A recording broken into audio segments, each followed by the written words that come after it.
Abdul Qadir Jilani atau Syekh Abdul Qadir, beliau mazhabnya dua, Pak. Fiqihnya Syafi'iyah, Hanbaliyah. Ini Syafi'i aja belum khatam kan?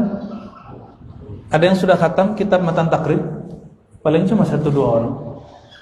Ustadz aja kadang tidak khatam. Matan Takrib kecil kitabnya, kitab mazhab Syafi'i.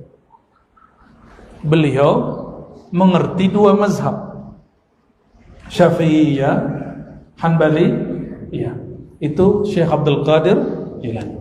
Sedangkan imam ini mazhabnya hanya Syafi'i, dan dia kelebihannya yang tidak ada di Syekh Abdul Qadir Jilani, dia ahli hadis. Jika menukil hadis, dia nukil dengan sanadnya. Seperti Imam Bukhari mengatakan dari fulan, dari fulan, dari fulan, dari Nabi, maka dia melakukan hal yang sama. Maka dia juga periwayat hadis. Namanya siapa? Sidi Ahmad Ar-Rifai. Ilmu Imam Rifai ini tidak sepenuhnya berkembang, tapi kadang-kadang yang berkembang yang bagian horornya.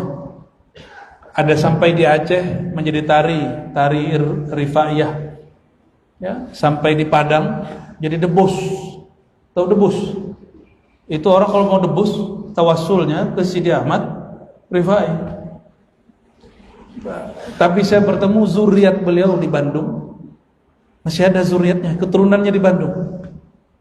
Dan mereka orang-orang termasuk keturunan Rasulullah SAW. Jadi Sidi Ahmad Rifai termasuk zuriat Nabi Muhammad SAW. Yang sekarang orang lagi tengkar-tengkar masalah zuriat. Nah, kita nggak ikut serta. Saya ketemu juga di Banjar zuriat Sidi Ahmad Rifai. Namun nama-nama mereka tidak diinput di Rabithah Alawiyah. Mereka punya Rabithah sendiri, punya lembaga sendiri yang mencatat nama-nama mereka, ya. Jadi sebenarnya perdebatan nasab antara keturunan Wali Songo atau wali-wali yang lain dengan Ba'alawi, para habaib ini ada solusinya sebenarnya. Salah satu solusinya, sudahlah, tidak usah ikut campur nasab orang lain. Kelompok yang nasab selain habaib, mereka buat Rabithah sendiri atau Nagobah sendiri, dan saya rasa mereka sudah punya, ya. Terlepas dari itu semua, Imam Sidi Ahmad Rifai mengatakan, diriwayatkan dari Nabi SAW, bahkan sebelum Nabi beliau sebutkan nama Imam Ahmad, dari Qutaibah, dari Ibnul Hadi, dari Muhammad bin Ibrahim, dari Amir, dari Al-Abbas bin Abdul Muttalib. Beliau mendengar Nabi SAW. Nah, ini disebut dengan sanad. Kenapa disebut sanad? Kalau ada orang ini yang pernah kuliah, nulis suatu bab, suatu paragraf tidak ada referensinya, dosennya mengatakan apa? Kamu plagiat, kamu contek punya orang, tapi kamu tidak jujur. Nah, kalau ada orang hari ini mengatakan ini sunnah Nabi, ini ajaran Nabi, tinggal dia cek, kamu tunjukkan sanadmu kepada Rasulullah SAW. Ada orang aku hari ini dia mursyid thariqah, tunjukkan sanad dia kepada thariqahnya, ya. Tapi kita kurang adil. Ahli Quran ditanya mana sanad Quranmu, giliran orang ngaku-ngaku ajaran dia paling ikut Nabi, paling sunnah, orang tidak berani minta sanad. Cuma saya yang berani minta sanadnya, dan sampai sekarang belum diberi, ya. Yang ditunjukkan bukan sanad, yang ditunjukkan cuma ini riwayat Imam Bukhari, itu bukan sanad. Itu saya juga punya, ya. Nah, kami kalau bermazhab saya baca Quran, bismillah saya itu pakai sanad, Bapak Ibu. Ada silsilahnya ke Rasulullah SAW. Jadi saya baca bismillah itu kalau Quran itu ada sanadnya kepada Rasulullah SAW. Baca kulhu, kalau ngimamin Fatihah boleh nggak satu nafas? Boleh nggak satu nafas? Boleh. Nah, itu ada acaranya, dan itu Nabi ajarkan. Walaupun hadisnya tidak dianggap sahih oleh ahli hadis, tapi itu dianggap sahih menurut ahli Quran. Ada caranya, ya. Sama dengan hal ini, beliau punya sanad kepada Nabi SAW dari Sayyidina Al-Abbas. Sayyidina Al-Abbas ini paman Nabi, paman berguru kepada keponakan. Nah, ini dalilnya. Ini dalil orang tua berguru kepada yang lebih kecil, bahwa itu sunnah. Itu bagian daripada sunnah. Nabi SAW, kata Sayyidina Al-Abbas bin Abdul Muttalib, pernah berkala, "Dzaqa ta'mal iman man radiya billahi rabba wa bil islami dina wa bi sayyidina Muhammadin sallallahu alaihi wasallam nabiyya."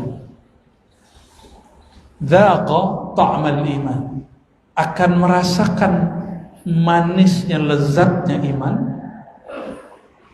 Ini Bapak Ibu, sholatnya nikmat ya atau beban? Ya, beban, ngaku aja lah. Bangun subuh, beban nggak? Dek, kamu kalau disuruh sholat itu masih berat ya? Berat tuh, jujur dia. Allah lebih suka orang jujur daripada orang tidak jujur ya. Nabi mengajarkan zikir pagi 100. Berat nggak? Kenapa berat? Karena belum merasakan manis iman. Karena yang selama ini guru-guru ajarkan, kata guru, iman itu sulit, beragama itu sulit. Nah, itu disebut dengan fikih oriented. Ini bahasa kampusnya. Kalau bahasa kampungnya apa nih? Fikih itu mengajarkan hukum zahir yang berisi taklif. Taklif itu beban. Jadi ahli hukum menyebut syariat itu beban. Tapi orang-orang ahli hakikat menyebut hukum dari Allah itu anugerah. Mana yang lebih enak? Mana yang lebih enak? Zikir itu beban atau anugerah? Benar. Malam ini saya suruh zikir 10.000 mau? Pasti tidur. Buya ini ngasih beban lagi nih. Bebanku sudah banyak. Pasti begitu. Bangun jam 3 malam, berat sekali. Coba, salah satu perintah terbanyak di Quran, hampir setara dengan sholat, itu berbagi sedekah. Ayo sedekah, berani gak nih? Semua yang di dompetnya keluarin, berani gak? Kan gak berani. Tandanya belum zaqa ta'mal iman, belum merasakan manisnya iman. Dalam Al-Quran ada perintah, ini perintah. Kalau ada orang jahat, balas baik. Idfa billati hiya ahsan. Jadi kalau kita disebut bidah-bidah sama orang, gak usah lawan, senyumin aja. Ada orang jahat sama kita balas baik ke dia. Jalan kita ditutup sama dia, mau ke rumah jalan ditutup, besok kita kirimin makanan, kirimin buah. Siapa yang begitu? Tidak ada. Cuma Rasulullah yang begitu. Wajar kalau imannya masih terasa baik.